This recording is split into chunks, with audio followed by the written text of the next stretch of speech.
Hey guys, my name's Isha the Worker, and today we're gonna have a chat about Bollywood. Nepotism has been a core part of Bollywood for decades. Families like the Kapoors, Khans, and Butts have created dynasties where acting isn't just a profession, it's a birthright. Now, this legacy system means that many actors are born into the industry with privileges others don't have. While some star kids bring real talent and work hard to prove themselves, the issue arises when these connections overshadow merit. In Bollywood, some actors train for years to land a single role. Others just survive childbirth and wake up on a film set. Okay, let's take Tiger Shroff for example. He's clearly committed to his craft in terms of physical fitness and action sequences, but when it comes to the nuances of acting, like expressing emotion or delivering convincing dialogue, it often feels like that's the missing piece.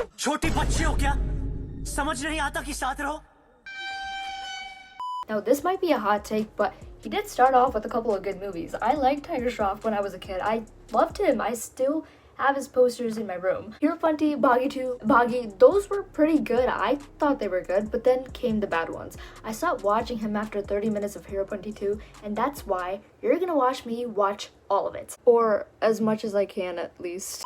Okay, I look chopped, but so is this movie. Kriti Sanon? Kriti Sanon's in here? I love Kriti Sanon. She's my best friend.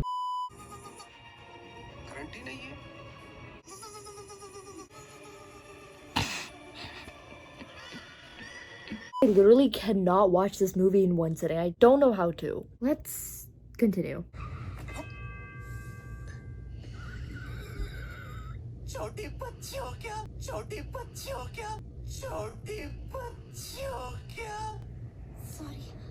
Okay, I cannot watch this movie anymore. I'm sorry. I can't do it. Meanwhile, actors like Ayushmann Khurrana, Rajkumar Rao, and Kriti Sanon, who started from scratch without any industry backing, have spent years honing their skills in smaller roles before getting the spotlight they deserve. Their journeys show how much hard work and talent go into breaking Bollywood's glass ceiling. The problem with nepotism isn't just that it exists, it's how it narrows the pool of opportunities. When so many leading roles are given to star kids, regardless of ability, fresh talent struggles to find space. You saw how much I suffered during Hirapanti 2, and yet Tiger Shroff just kept going. He just wouldn't stop making these damn movies. It not only hurts the actors trying to make it on merit, but also audiences who miss out on diverse stories and authentic performances. Now, in the recent years, especially after the tragic death of Sushant Singh Rajput, conversations around nepotism have intensified. The audience started to question why so many outsiders never get their fair chance while the same family names dominate film promotions and casting calls. Sushant Singh Rajput, and I believe that he was murdered, he was killed. जो आप कह रहे हो कि there is foul play involved, यही देश की भी sentiment है. It sparked a broader reflection on fairness, meritocracy, and what Bollywood really values in its stars. Of course, having a famous last name doesn't automatically mean you're a bad actor. Some star kids like Alia Bhatt or Ranbir Kapoor have shown genuine talent and commitment. The industry needs to create space where success isn't just inherited but earned, where opportunity is accessible to all, and where fresh voices can shine. Ultimately, great cinema is about storytelling and skill, not lineage. Until Bollywood breaks free from nepotism's grip, we'll keep seeing the same name faces in similar roles, and the art will suffer. It clearly did during Nadania.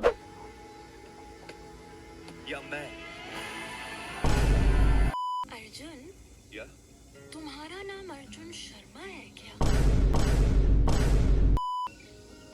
इतनी hot हूँ कि शायद global warming की असली वजह भी तुम ही हो।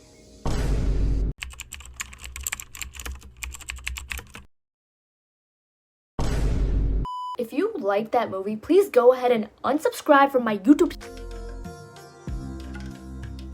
Let's talk about big budget Bollywood movies, the ones that cost hundreds of crores, look flashy, and yet still manage to somehow flop at the box office. Now, you think better money means better quality, but lately it's been the opposite. South Indian cinema, particularly from Tamil, Telugu, and Malayalam industries, has been thriving because of its original storytelling, grounded characters, and a deep connection to regional culture. In comparison, many Bollywood films feel like they're trying to copy that success without understanding why it worked in the first place. Why do you think Drishyam was so good? Because it was first made in Malayalam, and Rajkumar Rao's hit was originally a Telugu movie. Let's talk about the big budget Bollywood movies. Take Pathaan as an example. A 250 crore movie starring Shah Rukh Khan meant to revive the spy genre, but it was visually jarring, had pacing issues, and the editing, honestly, it felt more like a rushed trailer than a polished film. Now compare that to Jawan, which had energy, style, and strong messaging. It was directed by Atli, a South Indian filmmaker, and it shows. Atli.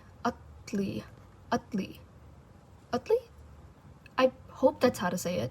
The cinematography was intentional, and even the commercial elements felt grounded in something. Even historical epics are falling short. Take Chava, for example, a film about the Maratha Mughal warriors. It was beautifully shot, yes, but for a movie rooted in Maratha history, there was only one line in Marathi. I speak more Marathi than Vicky Kaushal does in the whole movie. Katrina, you should follow me on Instagram. Meanwhile, the real wins are happening in small budget productions. Films like Dopati, Article 15, and Lapata Ladies may not have massive sets or A-list cast, but they offer authentic storytelling, social commentary, and emotional depth. Things that big budget films often overlook. So what's the takeaway? A bigger budget doesn't necessarily mean a better movie. In fact, some of the most meaningful creative work in Indian cinema today is happening outside the blockbuster bubble, in films that prioritize heart over hype. Let's talk about Bollywood's idea of love, because what's being passed off as romance lately is honestly just a marketing strategy for red flags. Modern love stories in Bollywood either feel like fever dreams or borderline horror films, but somehow we're still calling them romance.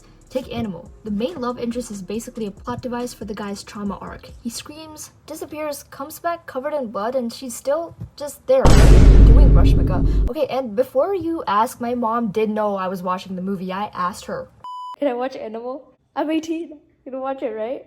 Which one? Animal. Ranbir Kapoor.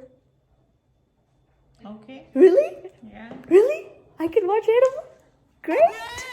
Anyway, in bad news, Tripti Dimri's character gets sexualized in a film and thrown into a plot that treats her like a uterus on a timer. And it's not just the characters, it's how these films are sold to us. Like Vicky Vidya Ka Wo Wala video, that promo did more for objectification than the actual movie did for storytelling. And you know what? The actual movie, I finished it this morning and it was funny. It was kind of funny. The jokes were really good. ये लौंडा है ना आपका एक number का ठरकुल्ला रसगुल्ला सुना था ठरकुल्ला अरे ठरकुल्ला ठरक से 2 लेवल ऊपर ठरक ठरकी कुल्ला. And at the end, it did try to teach us about morality and how reputation is really important for a woman and for people to mind their own businesses when it comes to, doing it. And I thought that was kind of a good lesson. I thought they were trying their best to tell the audience the moral of the story, but then at the end, Tripti just started to dork.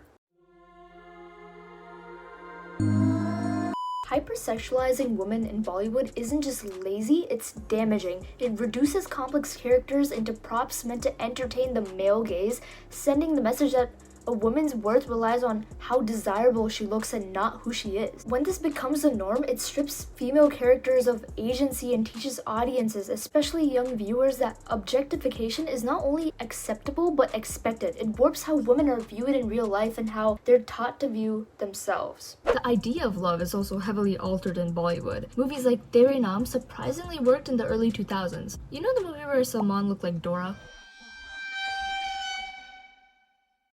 He harasses a girl, eats her food, stalks her, asserts himself as her boyfriend, which she obviously rejects, kidnaps her while begging for love, and then she accepts him? The issue is that these films give the audience the wrong idea of love. They teach guys that being obsessive or emotionally unavailable is passionate, and that girl suffering is romantic.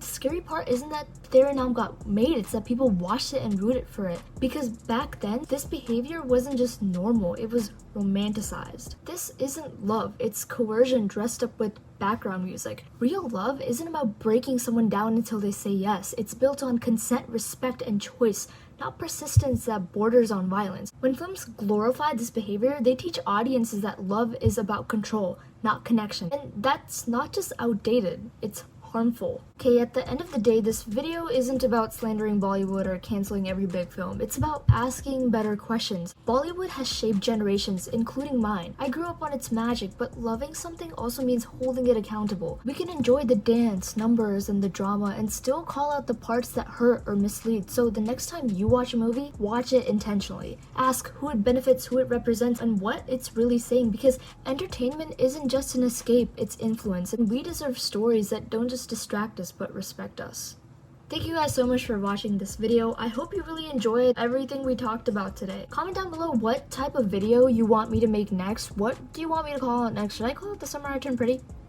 Guys, guess what team I am? Comment down your favorite Bollywood movie and which movie you thought was kind of weird. Make sure to like this video, leave a thumbs up, and subscribe to my channel if you haven't yet. What are you doing if you haven't subscribed to my channel? Turn on the post notifications so you don't miss a video, and I'll see you guys next time. Bye!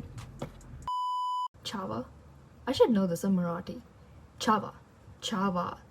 Right? Okay, how do you pronounce this? Rao and Kriti Sanon. Oh my god, I love Kriti Sanon. Okay, who started from scratch without industry